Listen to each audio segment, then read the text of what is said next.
Hello நண்பர்களே, வணக்கம். நான் உங்கள் பிரியா. நம்ம இன்றைக்கி பார்க்க போகிற பதிவு என்ன அப்படின்னு பார்த்திங்கன்னா, நம்மளுக்கு வேண்டிய வரத்தை நம்ம முருகப்பெருமான்கிட்ட எப்படி ஒரு கடிதத்தின் மூலமாக நம்ம கேட்க போகிறோங்கிறத பற்றி தான் நம்ம இந்த பதிவில் பார்க்கலான்னு இருக்கோம். அதுக்கு முன்னாடி நீங்கள் இந்த பதிவை பார்க்கக்கூடிய முருக பக்தர்களாக இருந்தீங்க அப்படின்னா மறக்காமல் நம்ம சேனலை சப்ஸ்கிரைப் பண்ணி வச்சுட்டு நம்மளோட கமெண்ட் பாக்ஸில் ஓம் சரவணம் பவா போற்றின்னு சொல்லிவிட்டு ஒரு கமெண்ட் போஸ்ட் பண்ணுங்கள். எவ்வளோ முருக பக்தர்கள் நம்மளோட சேனலை தொடர்ந்து பார்க்குறீங்கிறத நாங்களும் தெரிந்து கொள்வோம்.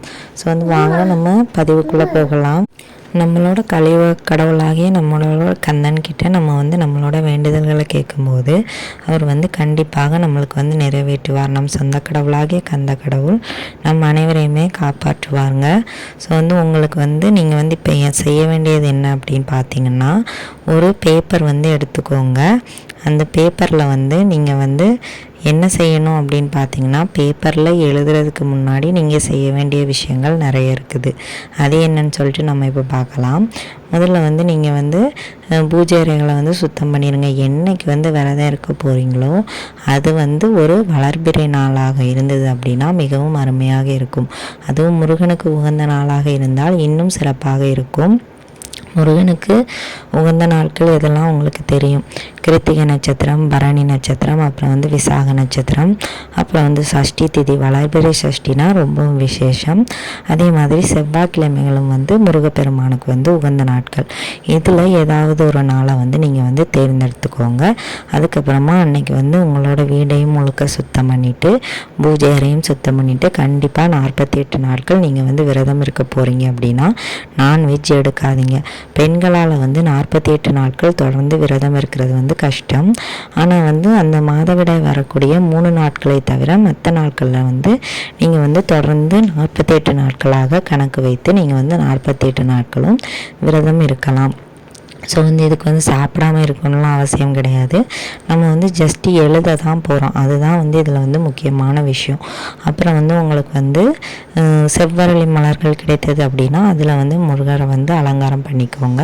உங்களால் என்ன நைவேத்தியம் வைக்க முடியுமோ அதை நீங்கள் வச்சுக்கோங்க.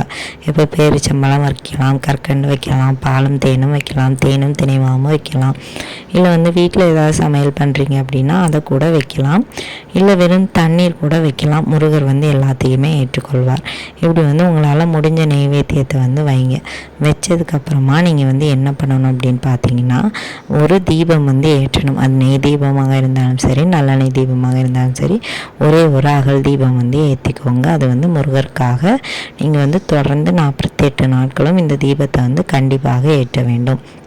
அதுக்கப்புறமா நீங்கள் செய்ய வேண்டிய வேலை, பேப்பர் எடுக்க சொல்லியிருந்தேன். ஸோ அந்த பேப்பரில் 4 சைடும் மஞ்சள் குங்குமம் வைத்து போட்டு வச்சுக்கோங்க. வச்சுட்டு நீங்கள் முதல்ல எழுத வேண்டியது என்ன, கருப்பு நிற பேனா எடுக்கக்கூடாது. கருப்பு நிறத்தை தவிர எந்த நிறமாக இருந்த பேனாவாக இருந்தாலும் சரி நீங்கள் எழுதலாம். முதல்ல எழுத வேண்டியது என்ன அப்படின்னு பார்த்தீங்கன்னா, ஓம் சரவண பவா போற்றி அப்படின்னு எழுதிக்கோங்க.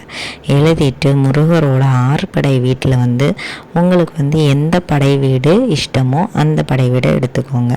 எடுத்துக்காட்டால் இப்போ நம்ம பழனி முருகருக்கு ஒரு கடிதம் எழுதுகிறோம் அப்படின்னா ஓம் தண்டாயுத பாணியே போற்றி அப்படின்னு எழுதிக்கோங்க. இல்லை திருச்செந்தூர் முருகரை எழுதுறீங்க அப்படின்னா ஓம் திருச்செந்தூர் முருகா போற்றி அப்படின்னு எழுதிக்கோங்க. இப்படி எழுதிட்டு அதுக்கு கீழே உங்களுக்கு என்ன தேவையோ அதை ஒரு விண்ணப்பமாக எழுதுங்க. இப்போ ரொம்ப வருஷமாக குழந்தை இல்லாமல் கஷ்டப்படுறீங்க அப்படின்னா அதை முழுக்க எழுதுங்க. உங்களுக்கு எதனால, என்ன பிரச்சனை, என்ன காரணத்தினால குழந்தை இல்லை, இது மருத்துவ ரீதியாக பிரச்சனையா, உடல் ரீதியாக பிரச்சனையா, அது எல்லாத்தையுமே தெளிவாக ஒன்று கூட விடாமல் எழுதுங்க. எழுதி முடித்ததுக்கப்புறமா அந்த பேப்பரை மடித்து முருகரோட அந்த பாதத்துக்கு கீழே வச்சுருங்க. வச்சுட்டு அகல் தீபமும் ஏற்றிருப்பீங்க. அப்புறம் நீங்கள் ஏதாவது ஒரு முருகர் நாமமோ கந்த சஷ்டி கவசமோ சொல்லிக்கோங்க. சொல்லிவிட்டு இதை தினமும் 48 நாட்களும் நீங்கள் முருகா, நான் உங்ககிட்ட இந்த விண்ணப்பம் வச்சுருக்கேன், நீ எனக்கு இதை நிறைவேற்றி தாங்க அப்படி சொல்லி கேளுங்க. நீங்கள் ஒவ்வொரு நாளும் கேட்க கேட்க நீங்கள் எழுதின ஒவ்வொரு எழுத்துக்கும் முருகப்பெருமானோட அருளும் கிடைக்கும். உங்களோட வேண்டுதல்கள் கொஞ்சம் கொஞ்சமாக நிறைவேறதை உங்களால் கூட உணரவும் முடியும். ஸோ 48 நாளைக்குள்ள உங்களோட வேண்டுதல் நிறைவேறுவதை நீங்கள் கொஞ்சம் கொஞ்சமாக பார்க்க முடியும். கட்டாயமாக நீங்கள் வந்து என்ன கோரிக்கை வைத்தீங்களோ அதை வந்து நம்மளோட கந்த கடவுள் வந்து நிறைவேற்றி தருவார். 48 நாளைக்குள்ளே இது வந்து நிறைவேறினவங்களும் இருக்கிறாங்க. ஒரு சில பேருக்கு 48 நாட்கள் கழித்தும் நிறைவேறும். நம்மளோட நம்பிக்கை தான் ரொம்பவும் முக்கியம். எவ்வளோ நம்பிக்கை வைத்து இதை வந்து செய்கிறோமோ அவ்வளோ அந்த அளவுக்கு வந்து கண்டிப்பாக நம்மளுக்கு வந்து இது வந்து நிறைவேறும். இது வந்து நிறைவேறினதுக்கு அப்புறமா நீங்கள் வந்து என்ன செய்யணும் அப்படின்னா, அந்த பேப்பருக்கு மேலே ஒரு காணிக்கை உங்களால் முடிஞ்ச அளவுக்கு காணிக்கையை வைத்து எந்த படை வீடு முருகருக்கு வந்து நீங்கள் வந்து அந்த கடிதத்தை எழுதுறீங்களோ அந்த படை வீட்டுக்கு நீங்கள் வந்து கிளம்பிடுங்க. உங்களால் என்றைக்கு போக முடியுதோ அன்னைக்கு போய் அந்த கடிதத்தையும் அந்த காணிக்கை ரூபாயும் வந்து உண்டியலில் போட்டுட்டு முருகருக்கு வந்து நன்றி மட்டும் சொல்லிட்டு வாங்க. அவர் வேற எதையும் உங்கள்கிட்ட வந்து எதிர்பார்க்க மாட்டார். உங்களோட வேண்டுதல்கள் வந்து எப்போதெல்லாம் முருகர் கையால் நிறைவேறுதோ அப்போல்லாம் நீங்கள் வந்து அவருக்கு வந்து நன்றி சொல்லுங்கள். கட்டாயமாக உங்களோட வேண்டுதல்களை வந்து அடுத்தடுத்து அவர் வந்து நீங்கள் வைக்கக்கூடிய கோரிக்கைகளை கூட நிறைவேற்றி தருவார்.